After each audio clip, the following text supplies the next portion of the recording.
ಮಳೆಯಿಂದಲೇ ಅವಾಂತರ, ಮಳೆಯಿಂದಲೇ ಗಂಡಾಂತರ. ತುಂತುರು ಮಳೆಯಿಂದಲೇ ಬೆಂಗಳೂರಿನಲ್ಲಿ ಡೆಂಗಿ ಪ್ರಕರಣಗಳು ಹೆಚ್ಚಾಗ್ತಾ ಇವೆ. ಇದರ ನಡುವೆ ಮಲೇರಿಯಾ ಕೂಡ ಆಟ ಶುರು ಮಾಡಿದೆ.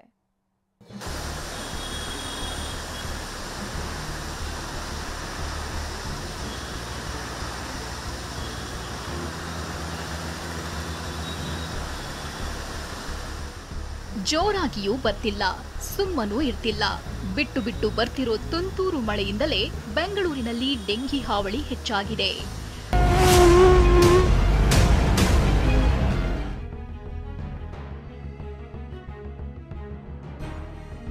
ತುಂತೂರು ಮಳೆ, ಡೆಂಗಿ ಹಾವಳಿ. ಬೆಂಗಳೂರಿನಲ್ಲಿ ಇವತ್ತು ಕೂಡ ಸೂರ್ಯನ ದರ್ಶನವಾಗಲಿಲ್ಲ. ಬೆಳಗಾಗ್ತಿದ್ದಂತೆ ಕೋಲ್ ವಾತಾವರಣವೇ ಎದುರಾಗಿತ್ತು. ಆಗೊಮ್ಮೆ ಈಗೊಮ್ಮೆ ತುಂತೂರು ಮಳೆಯಾಗಿತ್ತು. ಈ ಜಿಟಿ ಮಳೆಯಿಂದಲೇ ಹೆಮ್ಮಾರಿ ಕಾಟ ಹೆಚ್ಚಾಗ್ತಿದೆ. ಬೆಂಗಳೂರಿನಲ್ಲಿ 7,000 ಗಡಿ ದಾಟಿದ ಡೆಂಗಿ. ಬೆಂಗಳೂರಿನಲ್ಲಿ ಶರವೇಗದಲ್ಲಿ ಓಡ್ತಿರೋ ಡೆಂಗಿ ಇವತ್ತು ಕೂಡ 285 ಜನರ ಮೇಲೆ ಸವಾರಿ ಮಾಡಿದೆ. ರಾಜ್ಯದಲ್ಲಿ ಇಂದು 494 ಜನರಿಗೆ ಡೆಂಗಿ ಇರೋದು ಗೊತ್ತಾಗಿದ್ದು, ಇದರಲ್ಲಿ ಮುಕ್ಕಾಲು ಭಾಗ ಬೆಂಗಳೂರಿನವರೇ ಆಗಿದ್ದಾರೆ.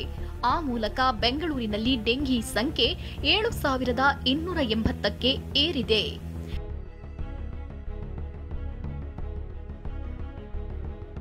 ಡೆಂಗಿ ನಿಯಂತ್ರಣಕ್ಕೆ ಆರೋಗ್ಯ ಸಚಿವರಿಂದ ಸಭೆ. ಡೆಂಗಿ ನಿಯಂತ್ರಣಕ್ಕಾಗಿ ಆರೋಗ್ಯ ಸಚಿವ ದಿನೇಶ್ ಗುಂಡೂರಾವ್ ಇವತ್ತು ವಿಕಾಸಸೌಧದಲ್ಲಿ ರಾಜ್ಯದ ಎಲ್ಲಾ ಜಿಲ್ಲಾಧಿಕಾರಿ ಹಾಗೂ ಸಿಇಒಗಳ ಜೊತೆ ಸಭೆ ನಡೆಸಿದ್ರು. ಅದರಲ್ಲೂ ಬೆಂಗಳೂರಿನ ಬಗ್ಗೆ ಹೆಚ್ಚಿನ ನಿಗಾ ವಹಿಸಲು ಸೂಚಿಸಿದ್ದಾರೆ.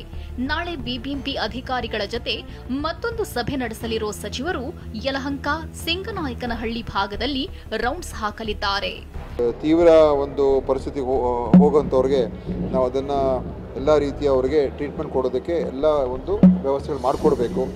ಡೆಂಗ್ಯೂಯಿಂದ ಯಾರು ಸಾಯಬಾರ್ದು, ಮರಣ ಹೊಂದುವಂಥದ್ದು ಆಗಬಾರ್ದು. ಅದೇ ನಮ್ಮ ಒಂದು ಬಹಳ ಮುಖ್ಯವಾದಂಥ ಗುರಿ. ಡೆಂಗಿ ಜೊತೆ ಕಾಡ್ತಿದೆ ಮಲೇರಿಯಾ.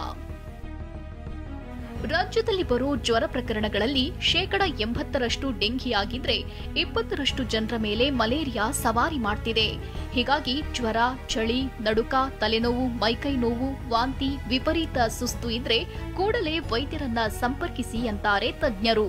ಯಾವುದು ಒಂದು ಮಲೇರಿಯಾ ಆಗಿರ್ಬೋದು, ಚಿಕನ್ ಗುನ್ಯಾ ಆಗಿರ್ಬೋದು, ತೀವ್ರತೆ ಜಾಸ್ತಿ ನೋಡ್ತಾ ಇರೋದು ಡೆಂಗ್ಯೂಯಲ್ಲಿ ಮಾತ್ರ. ಡೆಂಗ್ಯೂಯಲ್ಲಿ ಪಾಸಿಟಿವ್ ಜಾಸ್ತಿ ಕಾಣಿಸ್ತಾ ಇರೋದು. ಇನ್ನು ಬೇರೆ ಬೇರೆ ಸಾಂಕ್ರಾಮಿಕ ಕಾಯಿಲೆಗಳು ಮಲೇರಿಯಾ, ಚಿಕನ್ ಗುನ್ಯಾ ಇದೆ. ಆಮೇಲೆ ಇದ್ಯಾವುದು ಮೋಸ್ಟ್ ಕಾಮನ್ ಆಗಿ ನೋಡ್ತಾ ಇರೋದು ನಾವು ಮಲೇರಿಯಾ ಮಾತ್ರ. ನಗರದಲ್ಲಿ ಡೆಂಗಿ ಜೊತೆ ಮಲೇರಿಯಾ ಕೂಡ ಆಟ ಶುರು ಮಾಡಿದೆ. ಹೀಗಾಗಿ ಆರೋಗ್ಯದ ಬಗ್ಗೆ ಜನ ಕಾಳಜಿ ವಹಿಸಬೇಕಿದೆ. ವಿನಯ್ ಕುಮಾರ್ ಕಾಶಪ್ಪನವರ್, TV9 ಬೆಂಗಳೂರು.